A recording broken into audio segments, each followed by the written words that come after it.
फलों और सब्जियों की खेती को बढ़ावा देना तथा मधुमक्खी पालन को प्रोत्साहित करने के लिए सरकार आपको कई तरह की रियायतें सुविधाएं देने का काम कर रही है।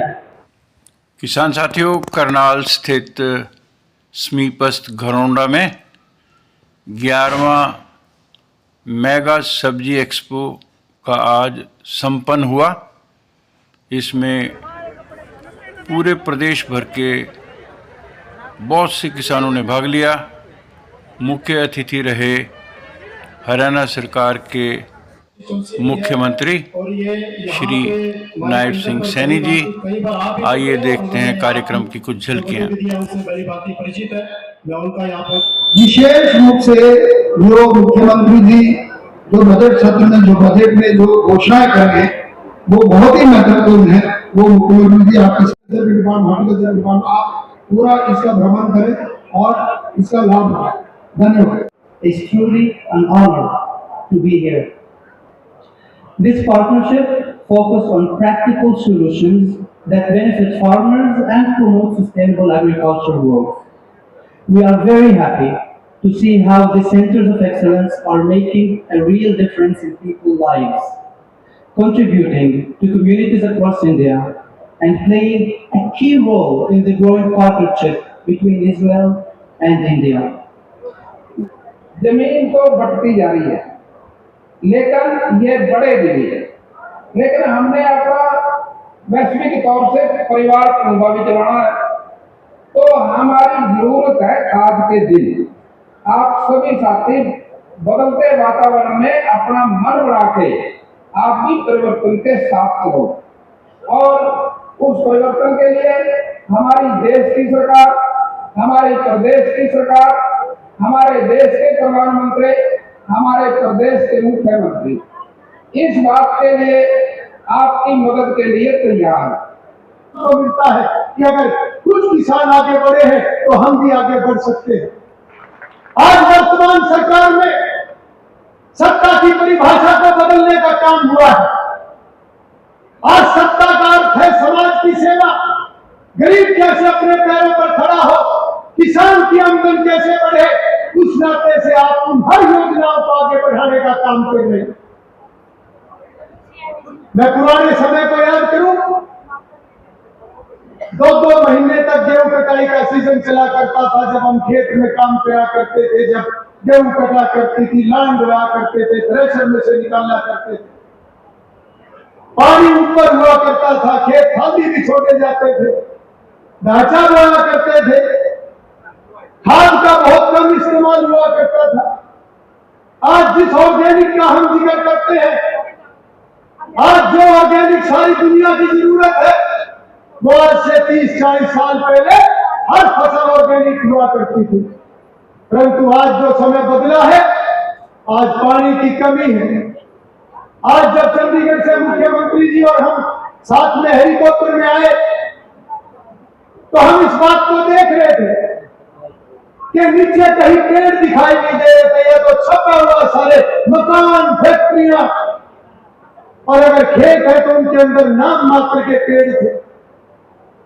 आने वाले समय की चुनौतियां हैं कि चाहे हमारे पास जमीन कम है, परंतु उस कम जमीन के अंदर भी नई तकनीक का इस्तेमाल करते हुए हम बहुत अच्छी पैदावार और बहुत अपनी आमदन को बढ़ा सकते हैं। मैं मुख्यमंत्री जी से अनुरोध करूंगा कि इंदौर ग्राइन में वर्ष भर पूरे हरियाणा प्रदेश के किसान आते हैं, वो यहाँ का दौरा करते हैं, यहाँ की तकनीक को देखते हैं, समझते हैं। हरियाणा प्रदेश के बाहर से भी कुछ किसान आते हैं। मेरा मुख्यमंत्री जी से यह अनुरोध है कि हमारा बहुत बड़ा कैंपस है, यहाँ पर हम एक बड़े हॉस्टल की व्यवस्था करें। बड़े हॉस्टल के साथ साथ एक बड़ा सेमिनार हॉल हो, बड़ा कॉन्फ्रेंस हॉल हो, ताकि न केवल हरियाणा प्रदेश के किसान, न केवल हरियाणा प्रदेश के नौजवान, पढ़े लिखे नौजवान वो यहाँ पर आए, यहाँ की तकनीक को समझे और 2-3 दिन का कोर्स उनका करवाया जाए और उस कोर्स में उनको पूरा पढ़ा लिखा के समझाकर और पूरे इसका 3 दिन तक, 4 दिन तक, 5 दिन तक उनका अध्ययन करवाया जाए, ताकि जो इतनी मेहनत हरियाणा सरकार और इजराइल की हमारी टीम मिलकर कर रही है, इसका लाभ हमारे किसानों को मिलना चाहिए। आपको बागवानी, सब्जी उत्पादन, मधुमक्खी पालन से जुड़ी नई तकनीकों, उन्नत किस्मों और आधुनिक कृषि यंत्रों की जानकारी यहाँ इस मेले में, इस मेगा सब्जी एक्सपो में हम सबको मिली है। मुझे ये भी खुशी है कि आपने सब्जी उत्पादन के लिए वर्टिकल फार्मिंग की दिशा में सराहनीय कार्य वो भी हमारे किसान भाई कर रहे हैं। इस पद्धति से कम जमीन में अधिकतम पैदावार ली जा सके, ये लिए प्राकृतिक खेती करने की सीमा को भी 2 एकड़ से कम करके 1 एकड़ करने का हमने अभी बजट में ये प्रावधान किया है। मुझे ये भी खुशी है कि आप जैसे प्रगतिशील किसानों भाई फलों व सब्जियों की खेती से लाखों रुपए के इनकम आप कर रहे हैं। यह कमाल ऐसे ही नहीं हुआ है, आपने खेती में कठोर मेहनत करके इसको आगे बढ़ाया है। परंपरागत व आधुनिक तकनीक का प्रयोग आपने किया है, नवाचार को आपने अपनाया है। आप में से कई किसानों ने लीक से हट करके उपभोक्ताओं तक सीधे अपने उत्पाद पहुंचाने का काम भी हमारे किसान भाई कर रहे हैं। इसके साथ आपने फलों व सब्जियों में वैल्यू एडिशन का भी काम किया है, जिससे आपकी आमदनी बढ़ी है। खेती और किसान हरियाणा सरकार की नीतियों के केंद्र बिंदु में है।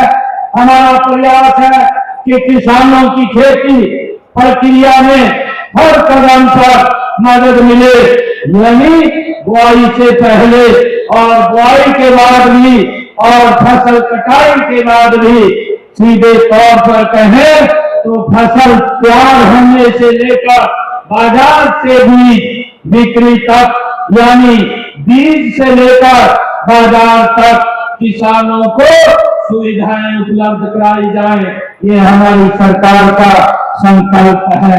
और इसी सोच पर चलते हुए फलों और सब्जियों की खेती को बढ़ावा देना तथा मधुमक्खी पालन को प्रोत्साहित करने के लिए सरकार आपको कई तरह की रियायतें, सुविधाएं देने का काम कर रही है। कार्यक्रम के तहत प्रदेश में 448 बागवानी फसल समूहों की पहचान की गई है।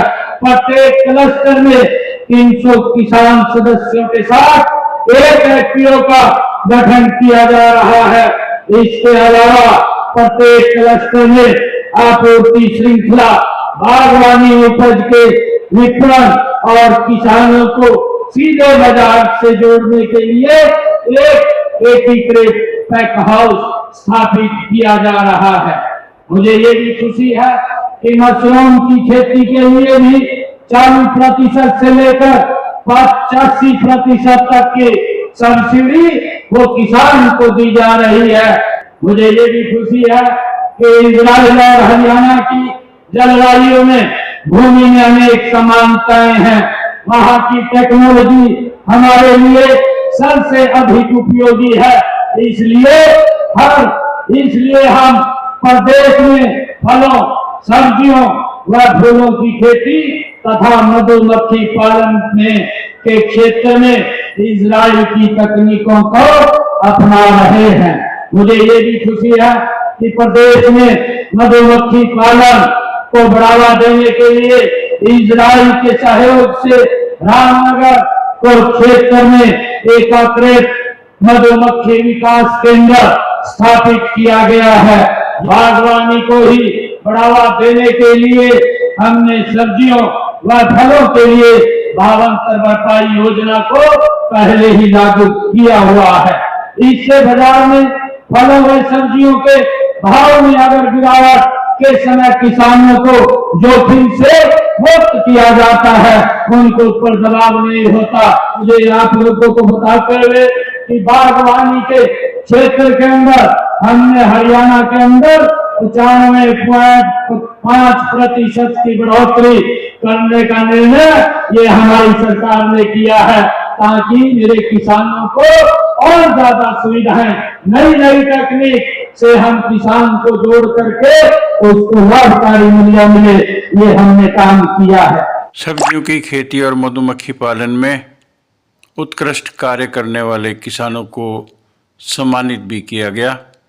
आप सबका बहुत बहुत धन्यवाद।